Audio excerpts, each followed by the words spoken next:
Hi guys, welcome back to my YouTube channel Facts with Usama. In the article describe, a mysterious land eater begins a destructive spree, targeting trains, buses, and an airport. As a drone crew follows its movements and speculates about its motive, they discover the creature is not attacking random transport but seemingly chasing a secret cargo being delivered by Biocorp Industries, a secretive and possibly dangerous biotech organization.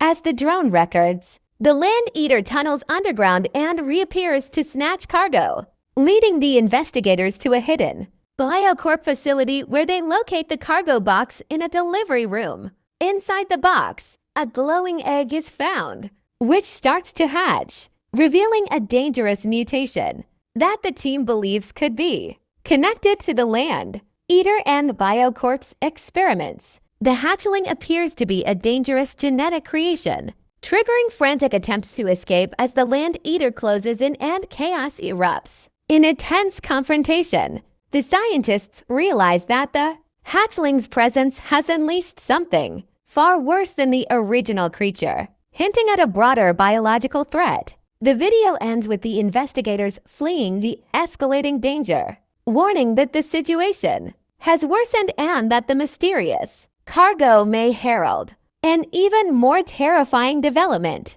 Thanks for watching my video. Don't forget to subscribe.